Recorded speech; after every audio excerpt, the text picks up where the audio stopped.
America Iran से बड़े युद्ध की तैयारी कर रहा है? क्या ट्रंप ने पूरी तैयारी कर ली है?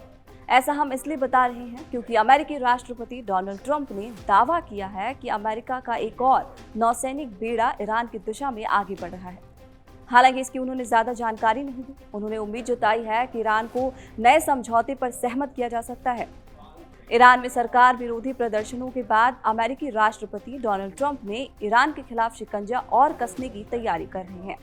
अमेरिका ईरान के आसपास अपनी सैन्य मौजूदगी बढ़ा रहा है।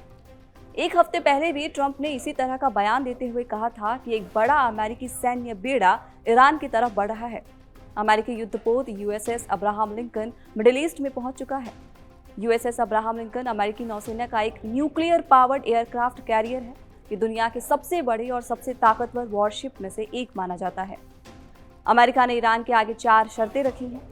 ईरान के साथ स्थिति अभी बदल रही है। उन्होंने दावा किया कि ईरान अब बातचीत के लिए तैयार हो सकता है।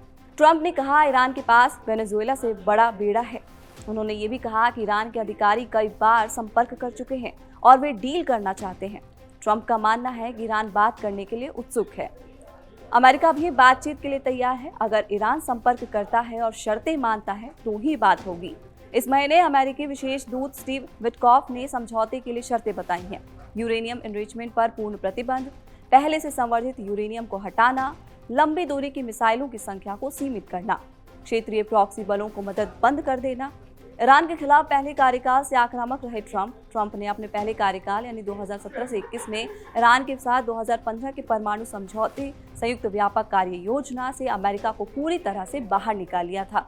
ये समझौता ओबामा प्रशासन के समय में जुलाई 2015 में हुआ था, जिसमें Iran, America, Britain, France, Germany, रूस, चीन और यूरोपीय संघ शामिल थे। समझौते के तहत ईरान ने अपनी परमाणु गतिविधियों पर कई सख्त सीमाएं लगाई थी।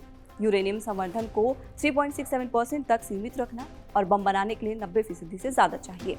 संवर्धित यूरेनियम का स्टॉक बहुत कम रखना, सेंट्रीफ्यूज मशीनों की संख्या सीमित करना, अंतर्राष्ट्रीय परमाणु ऊर्जा एजेंसी को निरीक्षण को पूरी अनुमति देना।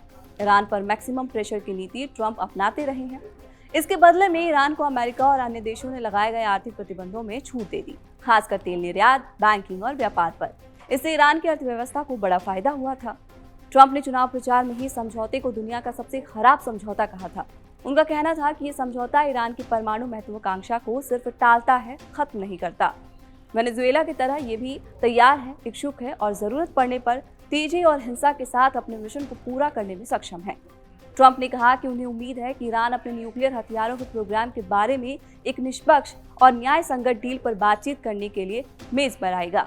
उन्होंने कहा समय खत्म हो रहा है, ये सच में बहुत जरूरी है। ट्रंप ने आगे कहा है कि ईरान से कहा था कि एक डील करो। उन्होंने ये नहीं किया और ऑपरेशन मिडनाइट हैमर हुआ, जिसमें ईरान का बड़ा विनाश हुआ।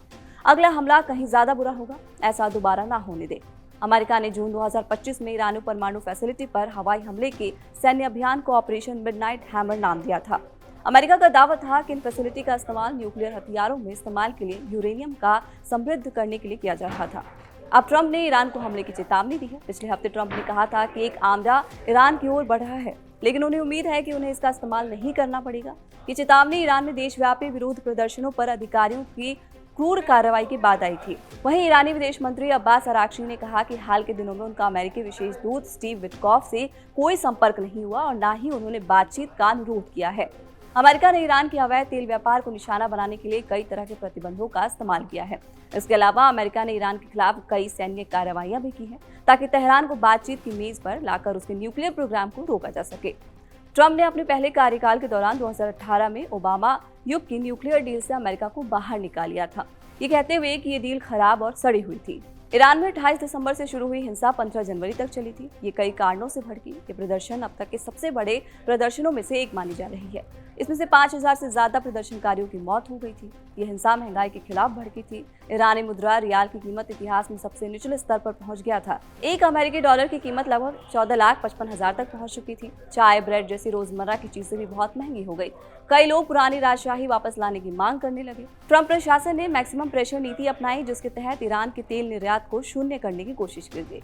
ईरान के ऊर्जा, शिपिंग, वित्तीय क्षेत्रों पर सख्त प्रतिबंध लगाए गए। 1500 से ज्यादा नए प्रतिबंध लगा दिए गए, जिसमें ईरान के साथ व्यापार करने वाली विदेशी कंपनियों को भी अमेरिकी बाजार से बाहर करने की धमकी दी गई। ट्रंप का दावा था कि इससे ईरान परमाणु कार्यक्रम छोड़ेगा और क्षेत्र में शांति आएगी। ईरान और अमेरिका के विवाद के बीच सऊदी अरब ने ईरान के खिलाफ किसी भी हमले के लिए अपने एयर स्पेस या जमीन का इस्तेमाल नहीं करने का आदेश जारी कर दिया है। सऊदी क्राउन प्रिंस मोहम्मद बिन सलमान ने ईरानी राष्ट्रपति मसूद पेजेश्कियन से मंगलवार को फोन पर बात भी की थी। सऊदी प्रेस एजेंसी के मुताबिक क्राउन प्रिंस ने कहा कि सऊदी अरब ईरान की संप्रभुता का सम्मान करता है। उन्होंने कहा, हम ईरान के खिलाफ किसी भी सैन्य कार्रवाई के लिए अपने हवाई क्षेत्र या अपने इलाके का इस्तेमाल नहीं करने देंगे। ईरान के राष्ट्रपति पेजेश्कियन ने कहा कि इस्लामी देशों की एकता और एकजुटता ही इलाके में स्थायी सुरक्षा, स्थिरता और शांति की गारंटी दे सकती है। राष्ट्रपति ट्रंप ने दुनिया को बताया कि अमेरिकी जंगी जहाज USS अब्राहम लिंकन अरब सागर में ईरान पहुंच चुका है। ईरान के कई शहर उसकी स्ट्राइक रेंज में है। अरब सागर में अमेरिकी सेंट्रल कमांड की जोन में वो आ चुका है। साथ ही अमेरिका का C-37B एयरक्राफ्ट भी ईरान के उत्तर में तुर्कमेनिस्तान के अशगाबाद बेस पहुंच गया है। USS अब्राहम लिंकन पहले साउथ चाइना सी में तैनात था। 18 जनवरी को ये मलक्का स्ट्रेट पार कर हिंद महासागर में दाखिल हुआ। फिलहाल इस वीडियो में इतना ही। आप इस खबर पर क्या सोचते हैं हमें कमेंट बॉक्स में अपनी राय जरूर बताएं। साथ ही नए हैं तो चैनल कड़क को सब्सक्राइब करना बिल्कुल ना भूलें। यहाँ ताजा खबर के साथ हर दिन की शुरुआत कड़क है। आमने सामने बैठ रखते हैं बात पूरे दम से, आराम से। चर्चा होती है बेधड़क। यहाँ किस्से कहानियों में बोल सरल और अंदाज बेहद कड़क मिलता है। जीने में एक तेवर है जो आता है सही ज्ञान, जानकारी और उससे कमाई कड़क नोट से। इधर मौके पर चौका नहीं, छक्का लगा जलवा दिखाते हैं। कड़क क्रिकेट से अपने रोमांच को जो बढ़ाते हैं। यहाँ की हर बात का मिजाज एक है, मिजाज कड़क। आपका अपना YouTube चैनल कड़क लाइव बेधड़क। क्रिकेट का हर एंगल क्लियर कट, ओपिनियन हो या एनालिसिस, डिलीवरी होगी एकदम कड़क। कड़क लाइव बेधड़क। बाजार की बात साफ, सीधी और अंदाज कड़क। पैसे की दुनिया में आपका हर दिन होगा एकदम कड़क। कड़क लाइव बेधड़क।